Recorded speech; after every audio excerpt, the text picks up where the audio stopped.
There were three separate attacks, each one close enough to death that survival itself feels almost unbelievable.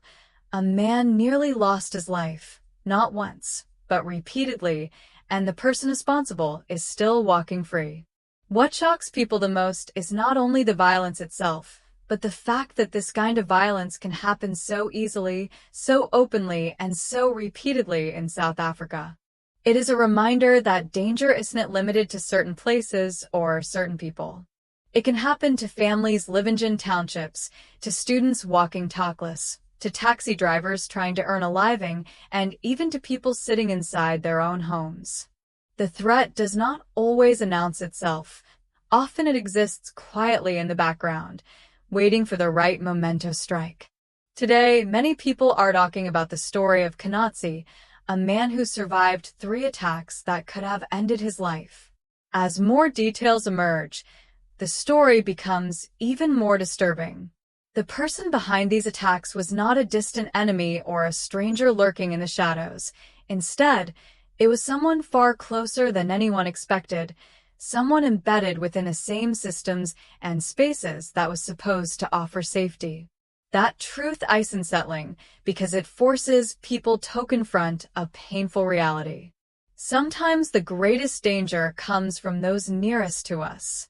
Trying to understand how someone lives through repeated attempts on their life is difficult. It is not just about physical survival.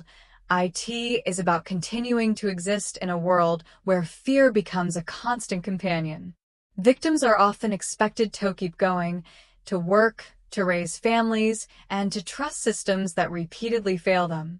They are required to interact with institutions meant to protect them, even when those institutions move slowly, lack resources, or appear indifferent. This experience is not something most people read about casually in the news.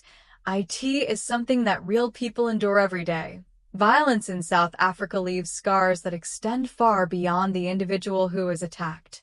It disrupts homes, destroys livelihoods, and erodes trust in leadership and authority. Friends, neighbors, and loved ones of the victim carry the weight of fear alongside them.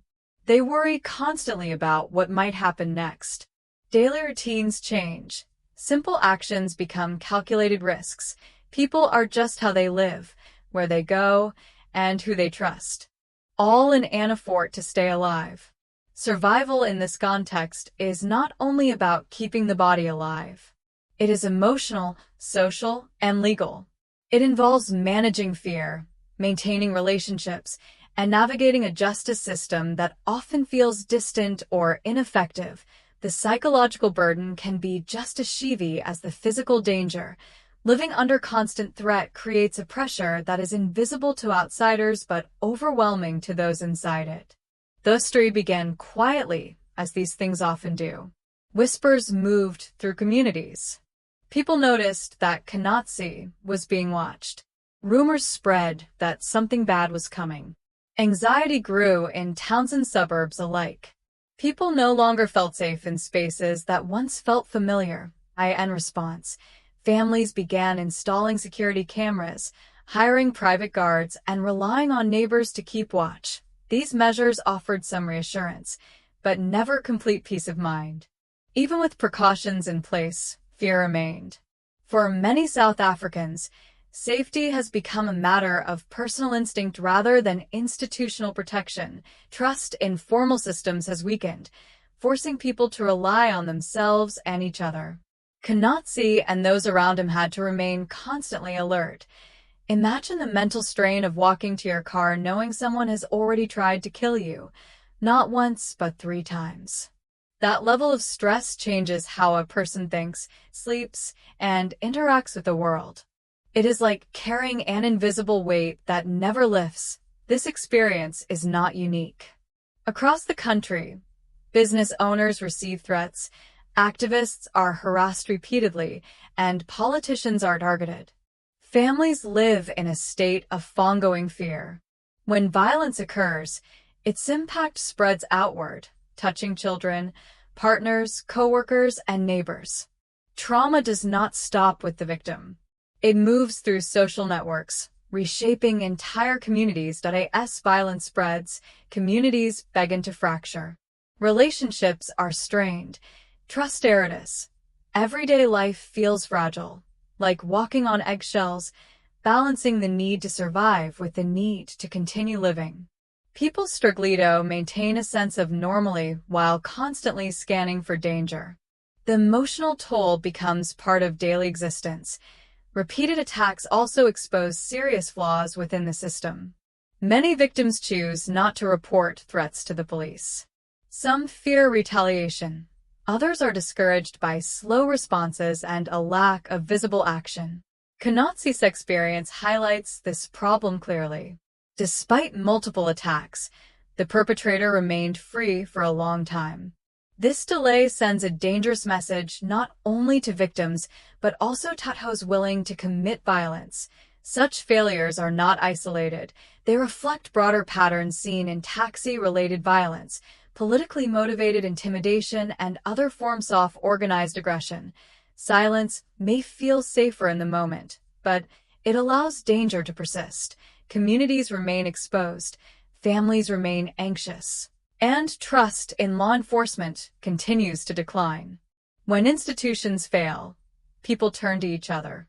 Neighbors become protectors, local groups organize patrols, communities develop informal systems of surveillance and support. In these moments, collective action becomes a form of resistance. What happened to Mkhwanazi shows both vulnerability and courage. By speaking out and revealing who was responsible, he forced people to pay attention. Speaking up matters. Awareness changes behavior. When communities know what is happening, they do more than report to authorities. They coordinate, plan, and support one another. They watch out for signs of danger and intervene when they can. While justice moves slowly, community solidarity can offer immediate protection. The legal process takes time. Investigations require evidence. Courts must follow procedures. Meanwhile, families live in a constant state of tension. They alter daily routines, teach children to be cautious, and monitor their surroundings closely. Even before a verdict is reached, lives are already changed. Crime affects people long before guilt or innocence is established. A single attack can make an entire street feel unsafe. Repeated incidents amplify fear, altering how neighborhoods function. Crime sends ripples through communities, spreading anxiety and mistrust. The psychological impact of repeated threats is profound. Trust becomes fragile. Suspicion replaces openness. Relationships suffer as people withdraw or become hyper-aware of potential danger. The fact that threats can come from familiar faces makes safety even harder to achieve. Mkhwanazi's decision to speak publicly demonstrates courage. It exposes the weaknesses in systems meant to protect citizens. When responses are slow or inadequate, perpetrators become emboldened. Communities are then forced to create their own survival strategies, locking gates, changing routines, and constantly watching for warning signs. These adaptations become necessary, not optional. Yet within this reality, there is still hope. When individuals speak out, accountability becomes possible. Conversations begin. Communities respond.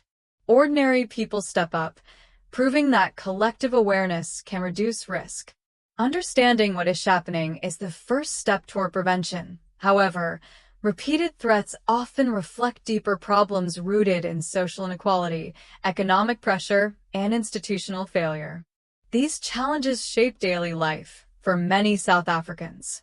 Mkhwanazi's story is not just about violence. It is about resilience. It is about families adjusting, communities adapting, and citizens surviving despite uncertainty. It reveals a broader truth about life in South Africa. Danger is often invisible, constant, and deeply personal. Safety requires courage, awareness, and cooperation. True security goes beyond arresting perpetrators. It demands accountability, functional systems, and support for those who cannot speak freely. Mkhwanazi's journey reflects the quiet bravery of countless South Africans living under threat. Their resilience shows that while danger exists, so does strength. Survival is collective, vigilance is essential, and courage, when shared, has the power to spark change.